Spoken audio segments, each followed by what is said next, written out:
Highlands, Light FM. Good morning, hello, buenos dias, and all of that.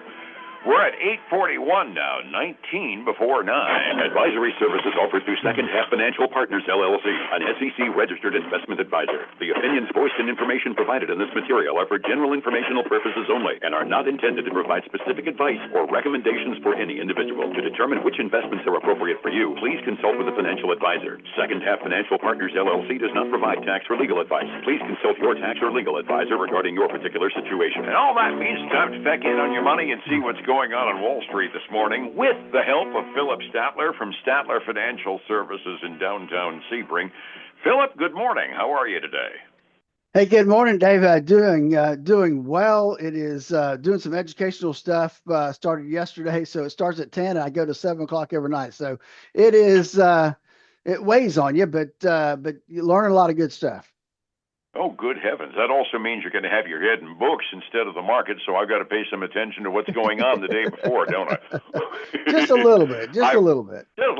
I was paying attention yesterday, and boy, oh boy, did the equity markets go crazy again. And my tip sheets were saying not only did we get some really good news from a couple of stocks that we'll get to in a minute or two, but Treasury Secretary Bessent said, quote, unquote, tensions have de-escalated in the talks with China, and that didn't hurt a bit either. The Dow ended up 516 points.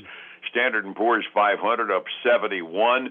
NASDAQ was up 311, and they were the biggest gainer. That's 1.37% in one day. I didn't get a chance to see what the Russell 2000 did. Betting a nickel it was okay, too. It smoked everybody up almost 2%, 1.95%, $47.73. Which is good news because the major indexes I was reading were driven heavily by Apple, who released some information saying they're selling the iPhone 17 like hotcakes, and I think that surprised everybody because as an iPhone user, I wasn't all that terribly excited about the 17. It didn't do anything particularly fancy new that my 16 didn't do, but evidently it's got the market on fire. They're actually selling more in China, which is really going a piece given the domestic competition they've got over there. Well, it is. And the only thing I can think of, Dave, is maybe people skip the 16. And so now it's time. If they're like me, a lot of times I'll skip one and then go to the next one. So that could be very well what's driving the 17 today.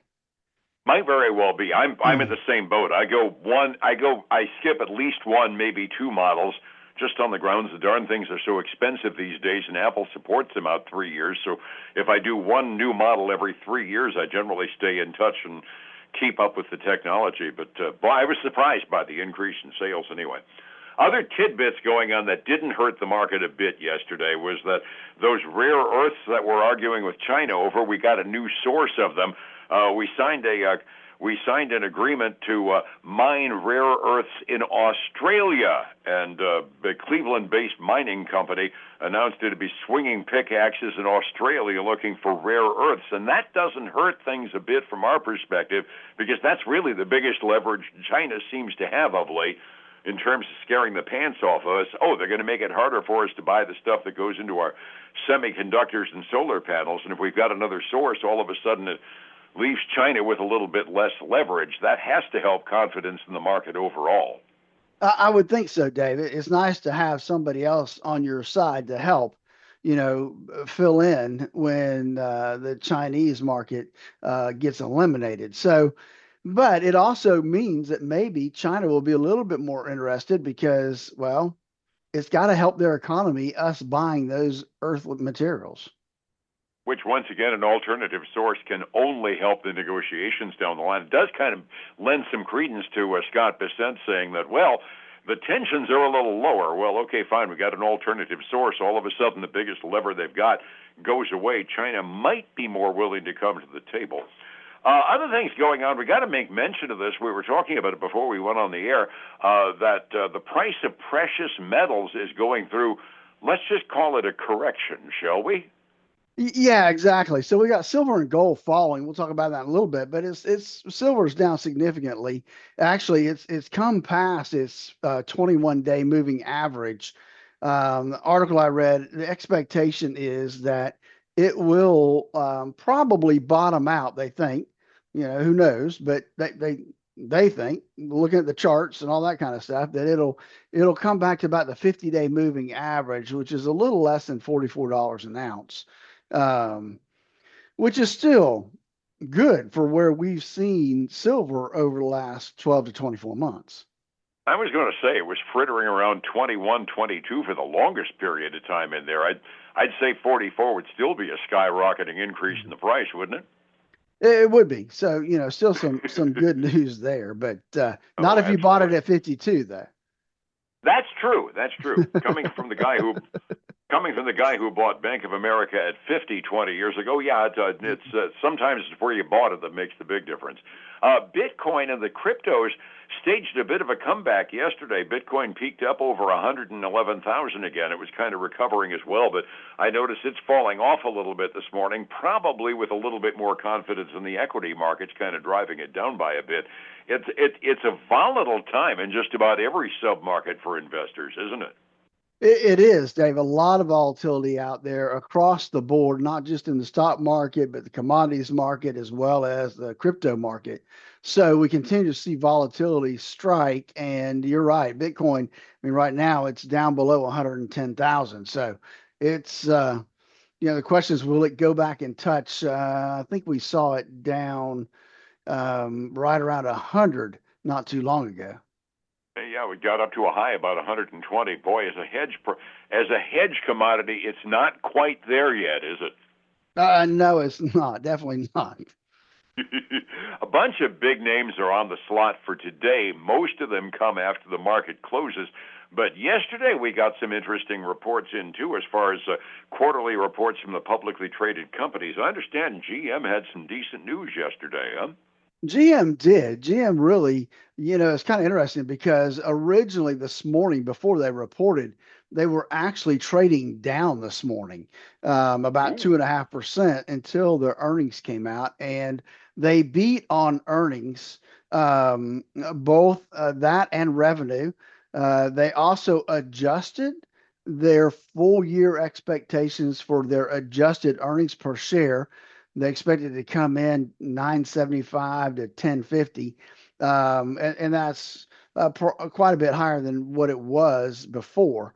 So it's really good news. They did see their, I think it was their net sales up like, I think it was them. No, that's Coca-Cola. Sorry, getting my reports mixed up here. We've But got a they're bunch of trading. big names. I It's easy know. to get confused. Yeah. So they're trading up today right now a little over 11%. Wow, for a big Yeah, company that size, that's quite a bit. You mentioned Coca-Cola while you were looking at other columns. I gather they reported as well. How did they do? they did. They had a good quarter as well, beating on revenue and on earnings. They came in and reiterated their full year forecast. Their case volume, the number of cases they moved, rose by 1%. Last Hmm. quarter, that number actually was a decline. So that was kind of a reversal there. So that was some good news for Coca-Cola. Net sales rose 5%, which is good. So all around, they seem to be doing pretty well. They're up about 2.75% right now.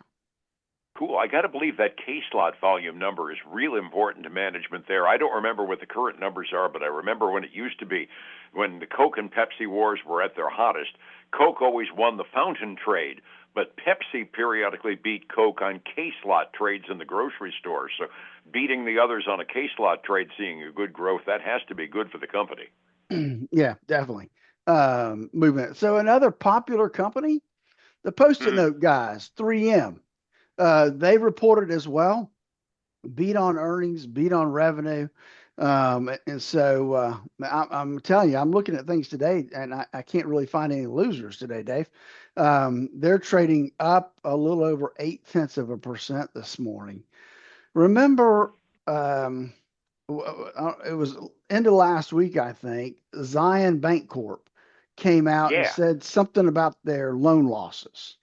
yeah. Well, they weren't They gave reporting they gave anything. rise to that big sell-off we had triggered by the regional banks, if memory serves. They did, but they weren't reporting anything. They were just giving some. hey, look, here's what's happening. They did release their earnings now. They beat on both sides, revenue and on earnings per share. Net interest income was 672 million for the period. That sounds pretty good to me. They're trading. I'm sorry, hit a wrong button here somewhere. Let's see. Not sure what they're trading at. I'm betting it's a recovery after they scared everybody last week by telling them things stunk in one corner of the business. I'm thinking so, but my link is not working for that one. It's taking me to the Dow 30, and that's not where I want to be. So I'm not sure exactly where it's at. But they did say the report says they were up 1%. Now I don't know if they're still up 1% or not. That was earlier this morning. Sure. Let's see what else we had come across. Philip Morris reported. They beat across the board as well, but they are trading down. They were up a little earlier when I looked at them. They're down 1.3% this morning. And then we got a couple aero defense companies. Northrop Grumman, they beat big. Came in at $7.67 a share. Their expectations was $6.46 a share. They did miss on revenue though, a little bit. They're trading down 1.3%. And the other one I had, well, actually, I got three. GE Aerospace reported. They beat both on earnings and revenue. They're up 2.75%. So if you hit your metrics, you're okay. I was going to say the ticker says that's up to a record profit, to a record stock price, and their profit outlook is the highest level in 9 years. That's good news for GE. That's good news for GE Aerospace. Yeah. The last one I have for you is RTX. Again, another aerospace and defense company.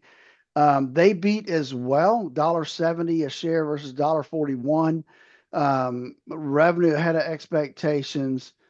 They're up almost 5.5% this morning. Wowzers.